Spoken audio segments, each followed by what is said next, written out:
Slow Burn Media and Bill Huffman present Who Killed, a podcast that provides a voice for the voiceless. There is yet another murder mystery plaguing police, this one out of Atlantic City, New Jersey, where authorities there say they are eyeing several persons of interest in a string of unsolved homicides dating back to 2006. These were ladies who had a particular lifestyle, a lifestyle that caused them to want to live below the radar. Sun, surf, and glittery casinos. That's the image Atlantic City puts out to attract millions of visitors and billions of their dollars. But this is another side of Atlantic City. November 20th, 2006, two people stumbled across the body of Kimberly Raffo. When police arrived, they found three more women's bodies, no more than 50 yards separating them. They worked the Atlantic City boardwalk. They were all found murdered and dumped in marshlands. Those murders remain unsolved. The search for clues continues 12 years after the bodies of four women were found in a West Atlantic City drainage ditch. The bodies of Kim Raffo, Molly Dilts, Barbara Breidor, and Tracy Roberts were found in the ditch behind the Golden Key Motel, November 20th, 2006. Investigators say the work continues every day to try and bring the people behind their deaths to justice. Anyone with information is asked to call the Atlanta County Prosecutor's Office. Curtis Silva for CBS Philly. This is one of those men, Terry Olison. He and his lawyer, James Leonard, agreed to an interview. Did you murder these four women? I absolutely did not have anything to do with it. This fits the FBI definition of serial killing. After finding the bodies here, one of the challenges investigators faced was that the elements had dramatically reduced the amount of recoverable evidence in the case. They worked the Atlantic City boardwalk. They were all found murdered and dumped in marshlands. Those murders remain unsolved. Everybody counts. Every person's a child of God, and we view every person, every victim of every crime, particularly crimes of violence like this, as worthy of our best efforts. And anyone with information is asked to call Crime Stoppers at 609-652-1234, or you can call 1-800-658-8477. That's 1-800-658-TIPS.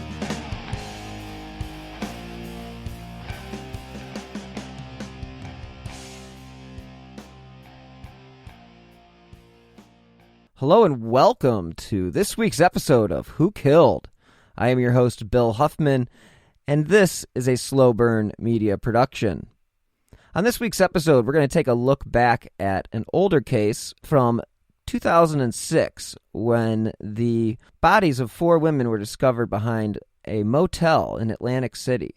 And the reason we're looking back at this case again is the fact that Lifetime is actually dropping a movie. Now, this is a fictional movie, but it's called The Long Island Serial Killer, A Mother's Hunt for Justice, which, quote, chronicles the search for the person who murdered at least 10 people whose bodies were found on Gilgo and Oak Beaches in Suffolk County, New York between 2010 and 2011. The film also posits the same assassin could also be behind the murders of four women 4 years earlier in New Jersey, known as the Atlantic City serial killing. And in each case, the women were strangled and left in a drainage ditch behind the motel in Egg Harbor Township. So, in honor of this movie being dropped on Lifetime, I figured it would be a great time to take a look back at the Atlantic City 4 case that I covered in a 4-part series. And I've also covered the Long Island serial killer case with Maggie Freeling of Crawl Space and NPR Latina. And it's just one of those cases that's always kind of been on the true crime radar since it happened. So let's enjoy the episode, and thank you guys again for listening. This is a case I remember seeing all over the news when it first began to unfold. But as with most cases involving possible sex workers, the murders quickly moved off the front page. You may have seen the story of these four women being told through the eyes of news magazines like Dateline, 48 Hours, or 2020. And this case is as shocking today as it was when it first happened. And the fact that nobody has been held accountable is a travesty. So just a quick refresher, the Atlantic City murders were discovered on November 20th, 2006 behind the Golden Key Motel. Reports state that the bodies appeared to be lined up and face down in marshlands behind the motel. This is a case that captured the zeitgeist at the time, but when no suspects were brought in, the homicides moved into the cold case file. Now, authorities say the case is active as ever, and even if the Atlantic City Prosecutor's Office has made a push in the last 10 years, they still have not found any answers. People who have been suspects at the time have had their lives turned upside down, even if it was just a matter of being in the wrong place at the wrong time. Some coincidences can be explained, while others cannot. So please, join me this week for part 1 of Who Killed the Atlantic City Four.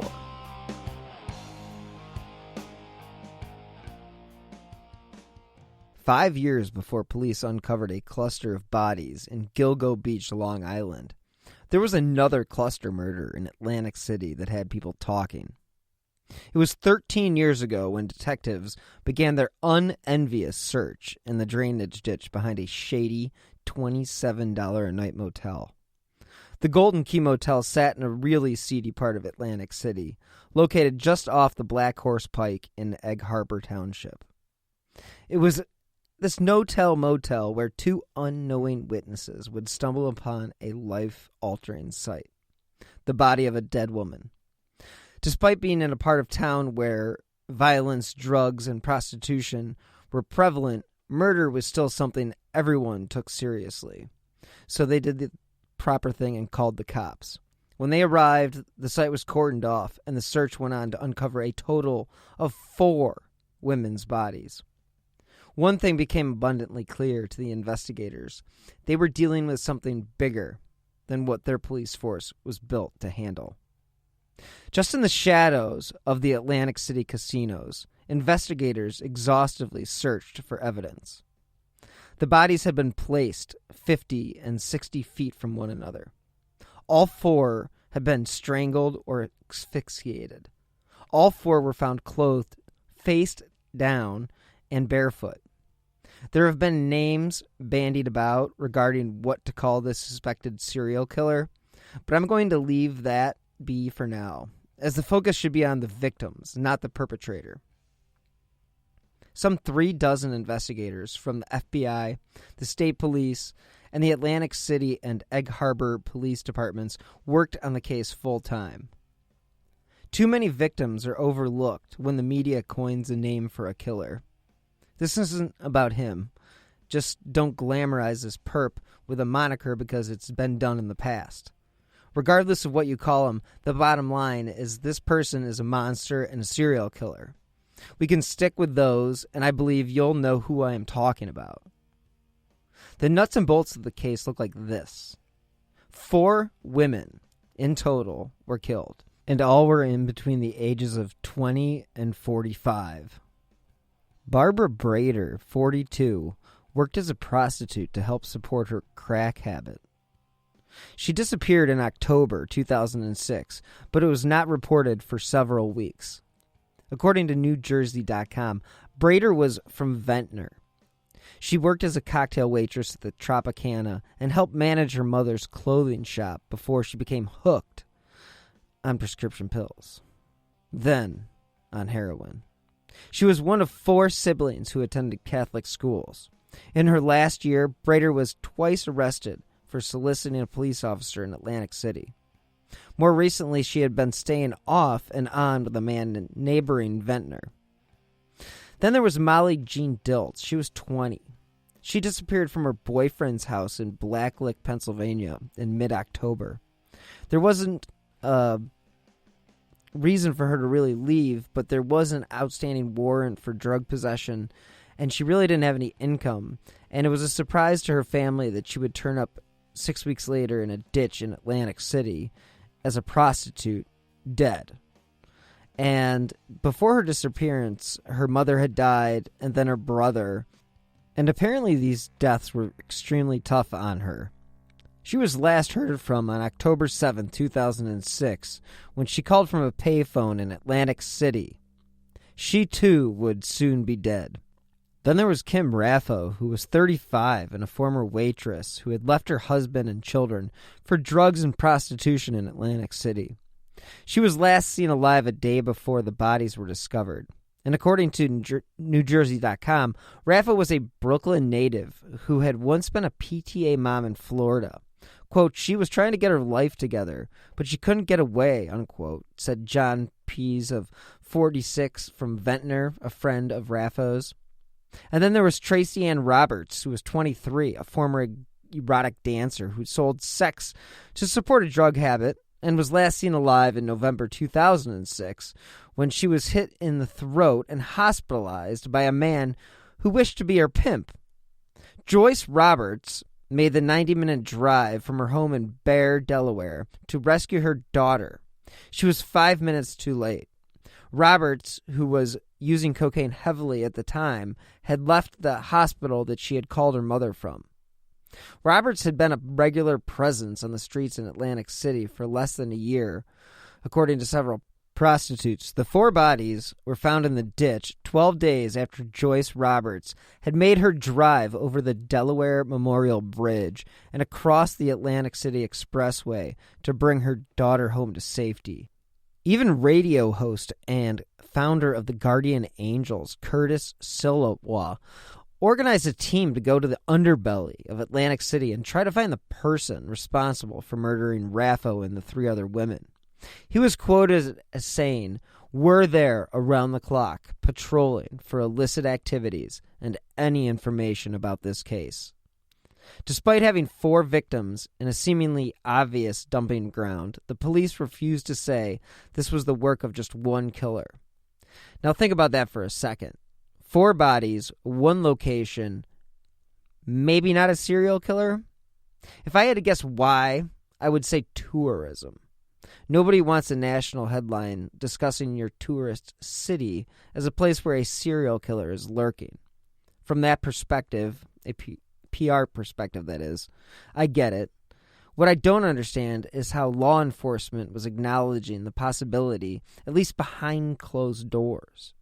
Either way, it doesn't change the fact that these 4 women are dead and no one is being held accountable. According to reports, it took 1 month before a task force was put together. Again, why the delay? 3 of the 4 were blonde. According to SouthCoastToday.com, it has been more than 3 months since the bodies of the 4 murdered prostitutes were found in a marshy drainage ditch behind a string of seedy motels in the outskirts of Atlantic City. And other than identifying the bodies and offering some details about the causes of death, the Atlantic City Prosecutor's Office has provided little information about the investigation into the sensational case. There has been no arrests, there do not appear to be any suspects, and the investigation appears to have stalled. The murders were featured in a segment of America's Most Wanted, but since that show was telecast in December, there has been little to report. Prosecutor Jeffrey Blitz said the major crime squad in his office, with the assistance from local police and the FBI, are working on the case day in and day out. In the same article from NewJersey.com, they were able to get information from a former high-ranking law enforcement official who worked on the case recently, and he told them that inside the investigation in its early days, the official spoke basically on the condition of anonymity because he did not want to be outed. But among the things that he disclosed was that Raffo had no defensive wounds on her body, so it suggested that she could have been drugged or attacked while incapacitated. The other women had no discernible offensive wounds, or defensive wounds, I should say, but because of the state of decomposition, wounds could not be ruled out. An autopsy found another person's DNA under Raffo's fingernails, but it could have been from incidental contact or it could not be connected to the death at all. The DNA did not match anyone in law enforcement databases, so that one's kind of up in the air.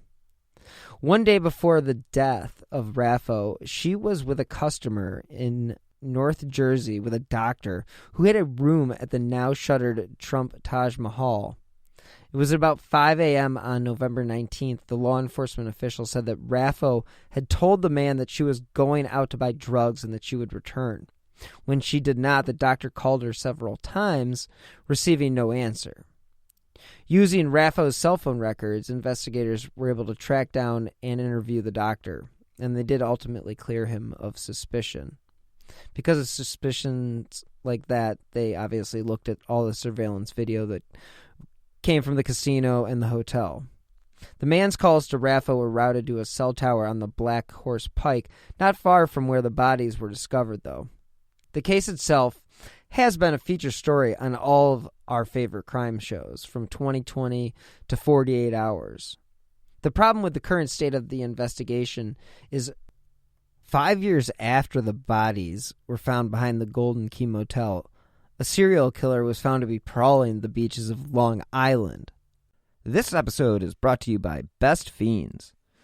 I have been working as a true crime podcaster for a number of years now, and while I find the work to be very rewarding, it can also get me down now and again. So when I need a bit of a pick-me-up, I turn to Best Fiends. Best Fiends is a puzzle game you can play right on your phone. It's truly an enjoyable game. When I play, I find it to be a mindful experience as I try to move throughout the different levels, all while facing challenging puzzles. But Best Fiends is a fun, casual game that really anyone can play. I definitely wouldn't consider myself a pro gamer, and that's why Best Fiends is so much fun. You don't have to be. Even I have been flying through these levels. One of the best parts about Best Fiends is that it updates monthly with new levels and events, so it's always fresh. Best Fiends is a game that won't take up much of your time, but it will help you stay in touch with your friends and family, all while still social distancing. Another great feature, you don't even need an internet connection to play. The game has an elegant design, which helps relax my mind, and all the cute characters just make me feel all that much better. So engage your brain with fun puzzles and collect tons of cute characters. Trust me, with over 100 million downloads, this 5-star rated mobile puzzle game is a must-play. Download Best Fiends free on the Apple App Store or Google Play. That's friends without the R, Best Fiends. Now, at first I thought there was a connection. I mean, there had to be. But as time went on, the references to the Atlantic City Four and the Gilgo Beach homicides became few and far between. There was once hope this new discovery would lead to the killer from the Golden Key, but this case has now gone stagnant. So a quick check on where we stand so far. What we do know is there is a serial killer, whatever name you want to call him. He's working in Atlantic City, and there's also one working in Long Island. Now, despite the eerie similarities and the speculation, authorities say they don't believe that the bodies are connected to the Atlantic City ones. Now, 10 bodies so far have been discovered in this remote area of Long Island, and the big difference being that these people came from Craigslist, and they were sex workers, and, you know, police said they've been in contact with Atlantic City police, and they just don't see the connection. So it was during a news conference on Long Island that the Suffolk County Police Commissioner Richard Dormer had squashed the speculation that the killer responsible for the Gilgo Beach murders was also the killer responsible for the Golden Key murders. Quote, "The indications we have right now is that there is no connection." Dormer did not elaborate, and authorities in Atlantic County, who've said little about the murders since 2006, would confirm only that they had been in contact with Suffolk County.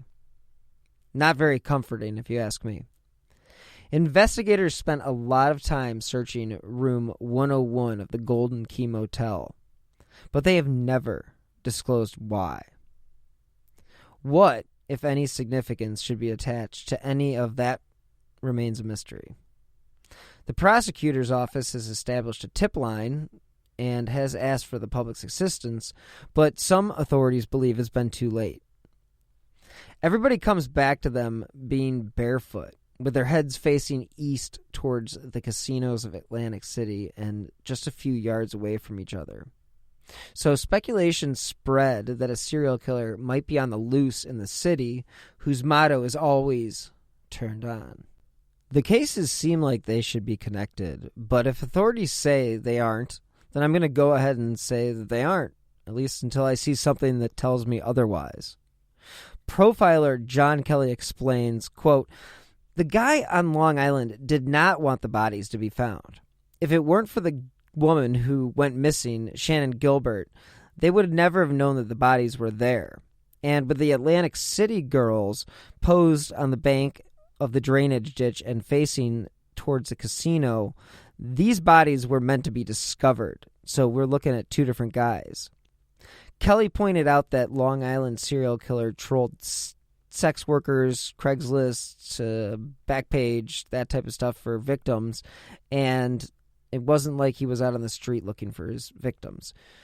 Serial killers offer a distinct signature, and Kelly believes the distinct signature in the Atlantic City killings is that of facing them towards the casino and having them being faced down.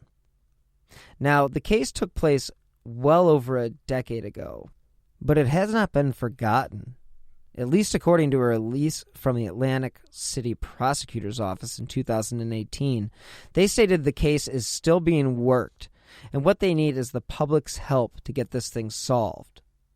The release goes on to say Atlantic City County Prosecutor Damon G. Tyner refuses to use the label cold case when referring to the unsolved murders of the 4 women who were found 13 years ago in a drainage ditch in West Atlantic City. Now, Prosecutor Tyner said law enforcement needs the public's help as the investigation continues 13 years later. Quote, "Somebody knows something about this case. Somebody has to know something." Atlantic County Prosecutor Damon G. Tyner says of the discovery on the day that the bodies were discovered that Kim Raffo, Barbara Breidor, and Tracy Roberts were someone's mother, daughter, sister, and wife. He shudders at the characterization of them as prostitutes, but instead he likes to believe that these were just 4 women found dead in West Atlantic City on November 20th, 2006, and they will not be forgotten. The release goes on to say in the years after the bodies were discovered, investigatory work was continued every day on the case in a joint effort of law enforcement, including these agencies: ACPO Major Crimes Unit, the Egg Harbor Township Police Department, the Atlantic City Police Department, the FBI, and the New Jersey State Police. Quote, "As an original supervisory member of the investigative team assigned to this case, I can confirm that these victims are not forgotten. All agencies involved in this investigation, local, county, state, federal, remain diligent in our pursuit of the person or persons responsible. We urge anyone with information to contact law enforcement," said Egg Harbor Township Police Chief Raymond Davis. Police were unable to locate an actual crime scene where the victims were killed. Their shoes, pocketbooks, identification, and cell phones were never, ever recovered. Some DNA found on one of the victims did not have a hit on any of the databases, so that did not go anywhere. According to Christina Corbin from Fox, one of the main suspects in this case was actually brought to the attention of authorities by his girlfriend. The number one suspect was brought to the attention of authorities by his girlfriend, who he was fighting with. She implicated Terry Olison, a 41-year-old repairman who had been staying at the Golden Key Motel for about a month. And he had been staying there for free on one of those deals that you may have heard of, where someone trades services for, say, free rent. So basically, Olison was providing the motel with services in exchange for a place to live.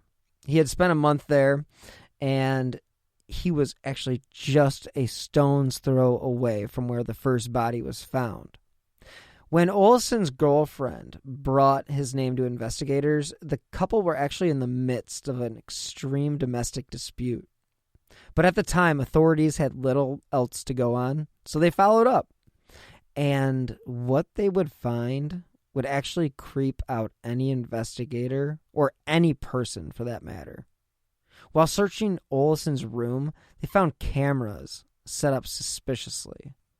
They also discovered images of his girlfriend's teenage daughter in the middle of undressing. Okay, so he was not the most wholesome character, but remember, he was living in one of the seediest motels in the city. So these discoveries shouldn't be all that shocking. I mean, if this place was only charging $27 a night, who knows what kind of crowd that opens up the door to. Police went on to note and search his room, but they also searched his house. They did remove evidence, but nothing came of it. The police would go on to question him extensively. But again, he would not crack. Probably because he wasn't the guy. He just fit the bill if you're looking for a creepy guy with some weird vices. Now, again, he went on to be charged and prosecuted for the videotaping of his underage girlfriend's daughter, and there's that. But he has never, ever been named a formal suspect in the case. But with the cost of a night being so low in a city known for prostitution and drugs, it should come as no surprise that the motel was a hot spot for, well, everything above. I found in my research a story from a reporter who had a night of hell spent at the Golden Key. It may have even been titled, "My Night in the Hotel from Hell," or something along those lines. Anyway, in spite of all the unseemly circumstances surrounding Olison, he was cooperative and even provided DNA to investigators in 2008. No further evidence has come to light, and he has never been named a suspect publicly.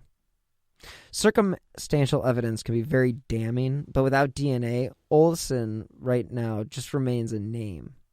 And as I mentioned before, no one has ever been arrested for the crimes, but a criminal profiler named John Kelly out of New Jersey believes his team can solve the case.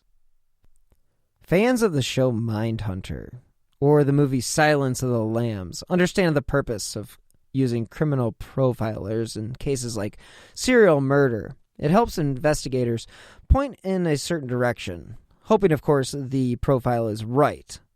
Profiler Kelly said 3 of the bodies were found in a cluster, each placed within 50 to 60 feet of each other. The last woman murdered was found directly behind the motel. Kelly's team went on to create what they hope is a criminal profile of the killer, which local authorities could then use to search for local suspects. Reading directly from the profile now, the initial profile read, "This lethal predator is a local male who is very familiar with the Atlantic City area and the disposal site of the victims. He has a very organized personality, which influences his personal and everyday activities, including his work. He is very rigid and structured in his everyday life. A place for everything and everything in its place would be his motto. He has read and reads books on serial killers and has come to have knowledge of crime scenes and crime scene investigations. He has an extreme foot fetish and has a collection of women's shoes and the shoes of his victims. He has not killed every prostitute he has come in contact with. There are prostitutes who know him for the sexual gratifications he gets from their feet. He is non-social and likes to keep to himself. He is narcissistic. Everything revolves around him. And he is also very concerned with making himself look good in all aspects. He is also extremely opinionated. If criticized or disagreed with, he would become extremely angry or agitated. Although at times, when he wants to, he can be very charming. In his pre-offense mode, he may have spoken about the sinful nature of prostitution, or he may have voiced his economic concerns about prostitutes destroying Atlantic City's value or reputation. In his post-offense mode, he would say things like, "They got what they deserved," or "good riddance." He follows the news of his killings in the media. His hobbies would include art and photography, and his obsessive fantasies would compel him to search for sexually graphic and violent pictures in all media. He probably has a prior record of sexual or physical abuse or sexual harassment towards women. He may have recently suffered a setback in his work or in a relationship. This predator is probably detached from his father and was abused as a child. This person has also killed before. These recent victims were found, and he will be compelled to continue his murderous ways in the future.